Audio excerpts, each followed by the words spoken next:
My name is Mary Catherine James, and I'm here today to tell about something great for this holiday, and it's this wonderful book that has been put out by my friend Melanie Kyer. It's called The Great Holiday Cookie Swap, and it's a wonderful book for children, and it encompasses all holidays, whether it be Hanukkah or Christmas or Kwanzaa. It's really kind of international as far as the cookies and the story, which is great. And another great thing is that it brings about different cookies from all around the world and even includes recipes that you can try at home with your kids during this holiday season.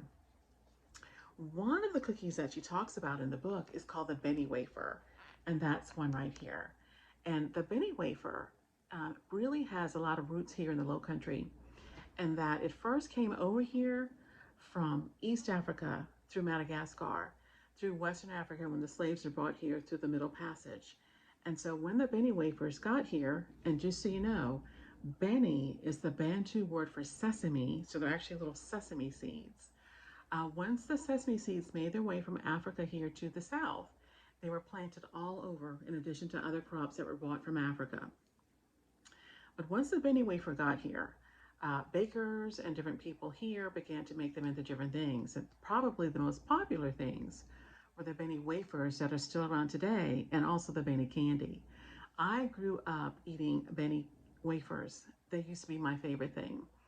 The sesame seeds, along with the sugar that they're made, are kind of nutty and sweet and buttery, and they're really good.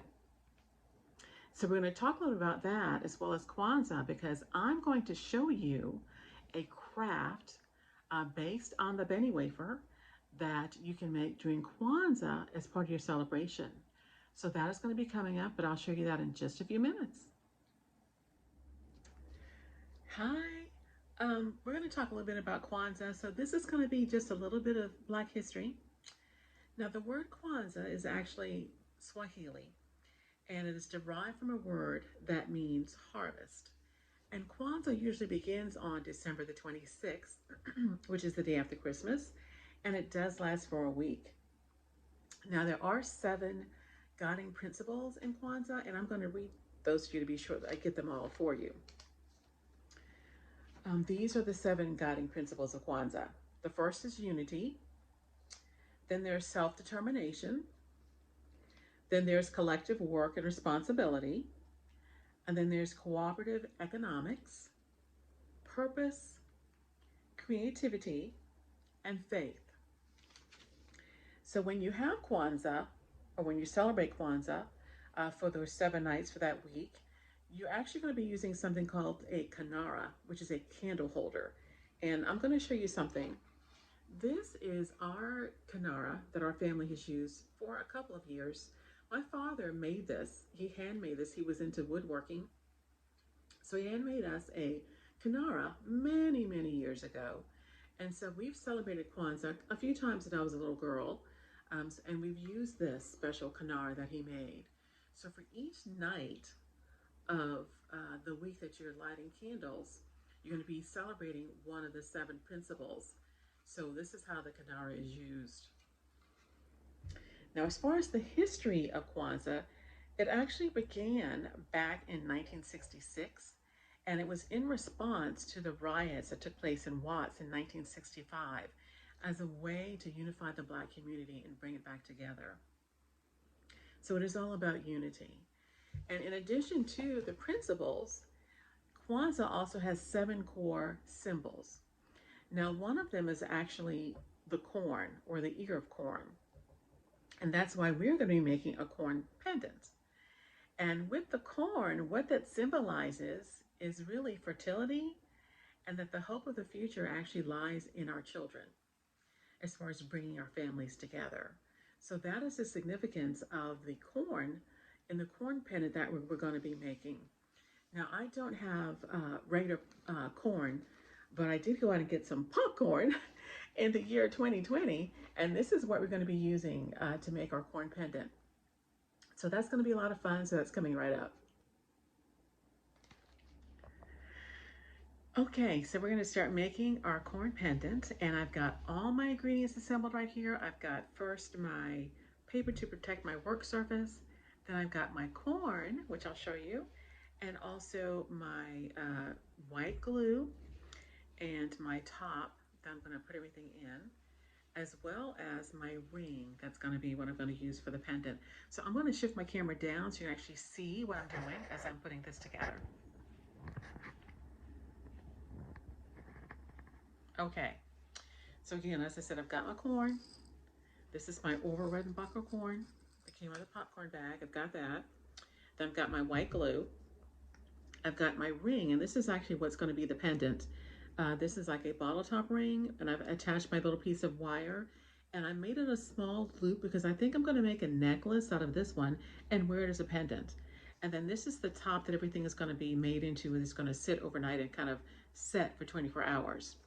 So the first thing you got to do is put your top into the place where you're going to be making the craft. So I've done that. So my top, my loop inside my top. Then you're going to start with a layer of glue. So I'm going to put my white glue inside the circle, squeeze that all out until I have a thick layer on the bottom. Takes a couple minutes to do. All right, I think I've got a good layer. All right, and I can't see through it, so I think it is a good layer. And now I'm going to add my corn until all the pieces are in and it's totally full of corn. So I'm putting the corn in the glue. I'm going to try to press it down to be sure that I've got everything covered as far as the entire inside of my loop here.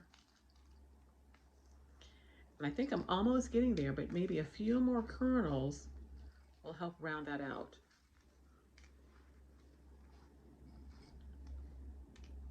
Oops, okay. So I think, let me add one more on the side. I think I can add another there. All right, so it's going to be nice and full of corn. So then what I'm going to do now, add one more kernel there, is add another layer of glue on top. And this is going to set everything.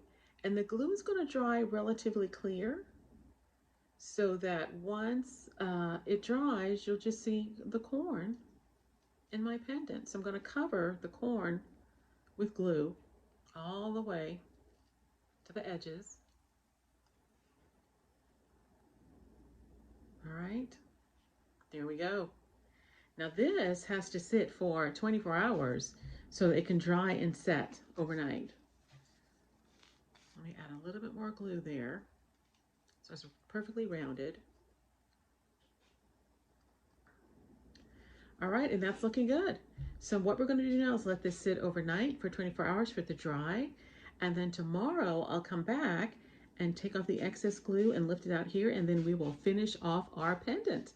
And you know what? Let me turn this back up. One of the things that the Benny Wafer said in the book, and let me show you that again, by my friend Melanie, is the great holiday cookie swap that Benny Wafer said he was the best cookie because he showed up on all the Christmas dishes and at all the Kwanzaa celebrations, so that made him the best. So that was one of his talking points in here as far as why he was the best cookie. So we're going to see what he was talking about when we get through with his corn pendant. Anyway, we will check this out tomorrow and see how it's turning out. So I'll talk with you then. So we are back today with our corn pendant, and we're going to check it out. It's been drying for 24 hours. So this is what we got now. It's dried inside the little top, so I'm going to try to pop it out, and then I'm going to use the scissors and take off any excess glue if I need to. So let's gently lift it out here, and I'm hoping this is going to pop out gently, and it does. Okay, I still see a little tiny bit of wet glue on one side.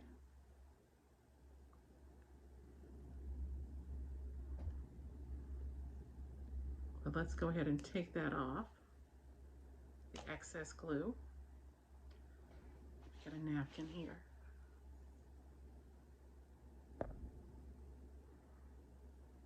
right, so I'm taking off the excess glue. And I've got my corn pendant. I'm going to wipe off. I see a little bit of glue left over. So I'm just going to wipe that off. All right, and I said I was going to make a pendant out of this and wear it as a necklace, which I will do. So I'm just going to put my little tab up and see, I've got my pendant. Wonderful. Made out of corn. So I'm done with that. And so what I have done with the pendant is I've actually gotten some blue ribbon and I've cut it to the length that I needed to put it around my neck. And I've put it through my loop here on the pendant and I've put it on, and I have a lovely corn pendant that I can wear during Kwanzaa. So this has been a really fun activity. So check it out, you know, and as far as a little bit of glue being left over, I think you probably maybe need about 48 hours to be sure that's 100% dry, but 24 is good, but 48 would be better. So again, you all want to check out the book, The Great Holiday Cookie Swap. It is available everywhere, Amazon, Barnes & Noble, from the author herself, Melanie Kyer, if you know her. It's also available at Walmart. So this is a great book for this holiday season. So check it out. Thanks. Bye.